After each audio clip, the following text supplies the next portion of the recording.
Hey! On dirait que c'est l'heure de se retrouver pour une nouvelle histoire qui fait peur.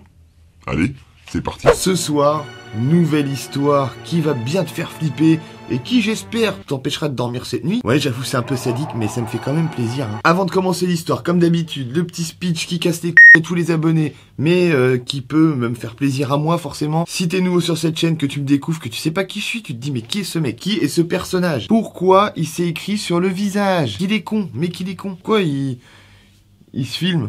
Va faire un tour sur ma chaîne YouTube. Abonne-toi, balade-toi, je fais des vidéos d'urbex, des vidéos dans des lieux qui font flipper la nuit, à 2, environ 2-3, pas plus que ça. Tu peux aller jeter un œil, tu me diras si ça te plaît, laisse des pouces bleus, des commentaires sur les vidéos que tu regardes en disant putain celle-là date elle a 2 ans, mais je l'aime bien, ça me fera plaisir, et puis bah j'essaie de répondre un peu à tout le monde, donc bienvenue à toi. On attaque l'histoire que j'ai trouvée sur un site en fait qui répertorie des témoignages de gens qui ont vécu des choses flippantes en exploration. Donc pas spécialement en urbex, mais en exploration de tout et n'importe quoi. J'ai retenu celle-là qui me semblait la plus intrigante, la plus bizarre et potentiellement la plus flippante aussi. Tu retrouveras le lien du site sur lequel j'ai trouvé l'histoire dans la description. Si ça t'intéresse d'aller lire les autres histoires, c'est en anglais, je te préviens d'avance. Si t'as un niveau 0 en anglais, bah tu utilises Google Traduction, ça aide toujours. Sinon, bah écoute, balade-toi, t'iras voir.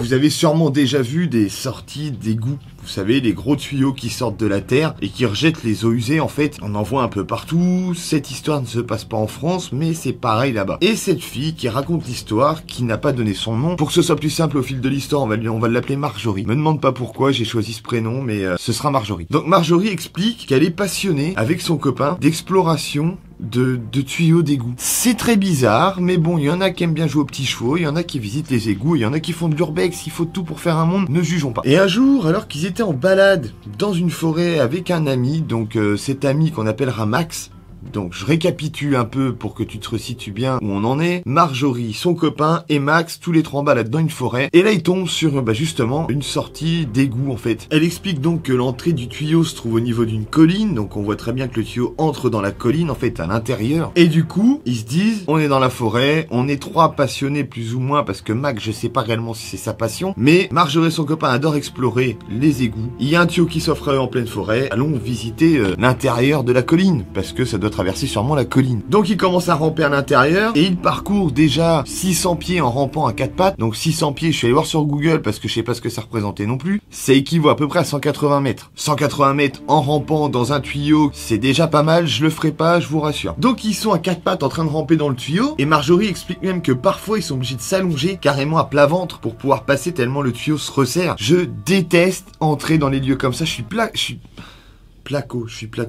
Je suis pas un placo, je ne suis pas claustrophobe, mais les tuyaux, les trucs confinés comme ça, je suis pas trop fan là-dedans. Je sais pas, j'aime pas, je me sens pas à l'aise. Et ça se resserre comme ça, bonjour à tous les claustrophobes justement, salut à vous. Et du coup, ils passent à plat ventre pour pouvoir continuer à avancer. Donc après, ça se relève un petit peu, ils se remettent à 4 pattes et ils arrivent enfin dans une grande pièce. Rien d'anormal jusqu'à maintenant. Marjorie explique que c'est souvent qu'il y a des grandes pièces comme ça dans les égouts. Et ces pièces serviraient en fait plus tard quand il y a des futurs aménagements des égouts, s'il y a d'autres évacuations à ajouter, ça permet de redispatcher tout ça pour des futurs projets. Et du coup dans cette grande pièce, il y a 3 issues qui s'offrent à eux, donc 3 nouveaux tuyaux qui partent dans des directions complètement opposées. Ils vont choisir un tuyau au hasard, ils se disent voilà, pique ni douille, c'est toi l'andouille, et pour le coup l'andouille, ce sera Max. Parce que Marjorie décide que, Max, t'es un bon copain, on va te laisser passer devant, tu prends ce tuyau-là, c'est parti, on te suit. Et ils commencent à ramper, ils rampent, ils refont encore environ 300 pieds, ça fait 90, connard. Qui a dit ça?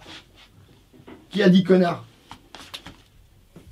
Au moment où ils sont en train de ramper à l'intérieur, donc Max est toujours devant, et après avoir fait à peu près 90 mètres, il se met à hurler. Il crie et il explique qu'il y a quelque chose qui bouche le passage devant lui, il peut pas aller plus loin, et que ça ressemblerait probablement à un animal mort. Alors une petite précision, c'est que Marjorie dit qu'ils ont des lampes, mais qui sont de très faible qualité, donc ils éclairent vraiment que dalle, les lampes servent à rien du tout. Donc il est pas sûr de ce qu'il voit, mais ça ressemble à un animal mort, et ça sent pas très bon, on va pas se mentir, ça lui a fait peur. Marjorie, en bonne copine qui est derrière, le force à passer par-dessus, elle lui dit écoute, on va pas rester bloqué là pendant 2 heures, passe par-dessus la marmotte, de toute façon il va bien falloir avancer un moment ou l'autre. Forcément c'est à son tour de passer par-dessus cette espèce d'animal mort qui se trouve au milieu du tuyau, et là, elle explique que c'est un peu comme un corps humain, mais c'est pas humain, mais c'est pas animal non plus, Elle sait pas trop ce que c'est en fait. Elle dit juste que l'odeur, elle est horrible, c'est sûr que c'est quelque chose de mort, c'est pas un sac poubelle. Elle glisse dessus, elle est à 2 doigts de vomir, mais elle avance. Elle avance, et bon, du coup, son copain qui était derrière, Marjorie, connaît tous la technique. Tu mets Max devant, tu mets ton mec derrière, et toi t'es au milieu, et tu te sens en sécurité, quoi. Donc son copain qui est derrière fait exactement la même chose, il l'enjambe, il glisse à moitié dedans, il a 2 doigts de vomir aussi, c'est dégueulasse, mais il continue d'avancer parce que de toute façon, ils vont pas rester bloqués là devant ce qui s'apparenterait peut-être un raton laveur ou peut-être un, je sais pas, mais un animal mort, et c'est dégueulasse et ça pue, donc ils veulent partir. Bon, du coup, ils continuent à avancer et ils commencent à discuter et un petit peu à paniquer. Et ils se disent que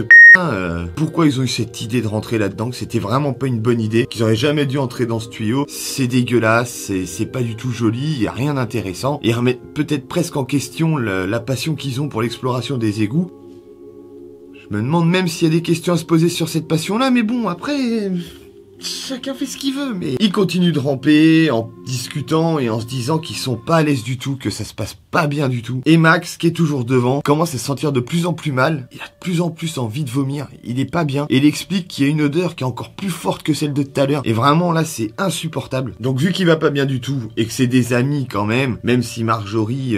t'as vu Marjorie? Elle dit à Max, écoute, si ça va pas, on va faire demi-tour. On va ressortir d'ici. On va pas te forcer à aller plus loin. Nous non plus, on n'est pas bien. On va se barrer. Sauf que tant que Marjorie discute, en fait Max est encore un petit peu en train d'avancer, et là il se met à vomir partout, et il explique que devant lui, il voit pas très bien, mais il semblerait qu'il y ait un corps humain. Grosse panique, il croit voir un corps humain en décomposition, il vient de vomir partout. Ils font une marche arrière, ils essaient de sortir le plus rapidement possible de ce tuyau, parce que là ça va pas du tout. Ils se posent trop de questions et c'est dégueulasse. Ils sortent, marche arrière, direction la salle, ils reprennent le tuyau, direction exit, sortie de secours, on s'arrache. Une fois arrivés dehors, à la lumière du jour, ils examinent un peu sur leurs vêtements ce qu'ils ont, parce que ils expliquent tout au long de l'exploration qu'ils en ont partout sur eux. Qu'en passant par-dessus cet animal au début, ils s'en sont mis sur eux, ils savent pas ce que c'est, ils voient pas, il fait noir, ils ont des lumières de mauvaise qualité. Et là, du coup, en sortant à la lumière du jour, ils regardent. Marjorie explique que ça ressemble à une espèce de fourrure qu'elle a sur elle et qu'il y a du sang qui est très sombre, très foncé. Et elle en a partout. C'est dégueulasse. Elle sait pas ce que c'était. Mais Max est persuadé, il n'y a pas de preuve là-dessus, mais il reste persuadé que c'était un corps humain qu'il a vu en deuxième partie. La deuxième chose qu'il a croisé de mort dans ce putain de tuyau d'égout, c'était un être humain en décomposition. J'ai pas besoin de préciser qu'ils y sont jamais retournés, forcément, et je suis même pas sûr qu'ils aient continué à faire de l'exploration de tuyaux d'égout. Il n'y a pas vraiment de certitude dans tout ce qui a été annoncé sur le poste, mais même en ayant une faible lumière, ils expliquent vraiment, Max explique, c'est lui qui l'a vu, il y a que lui qui l'a vu. Max explique vraiment que c'était beaucoup trop gros pour être un animal, et que pour lui, voilà, c'était forcément quelqu'un, et qu'est-ce qu'il foutait là? Comment il s'est retrouvé ici? Je comprends pas pourquoi on n'a pas la suite, mais je sais pas ce qu'on ferait tous dans ces moments-là, peut-être appeler la police, je sais pas, j'en ai aucune idée. Je pense que c'est la meilleure chose à faire, pour eux en tout cas.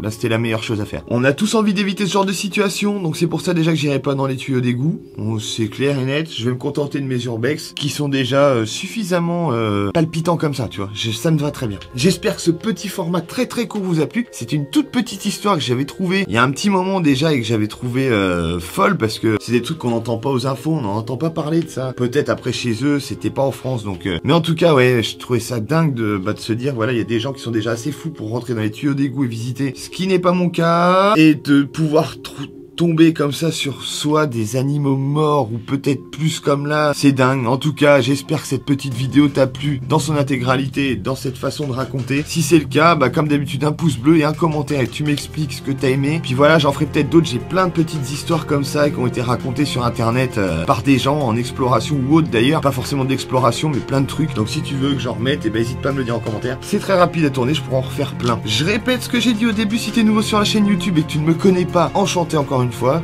Serrage de main virtuel. N'hésite pas à t'abonner, à laisser un pouce bleu, un commentaire, à activer la clochette de notification. Donc tu cliques sur le petit panneau comme ça là, s'abonner, petite clochette des notifications. La vidéo se termine ici. Portez-vous bien. Ciao.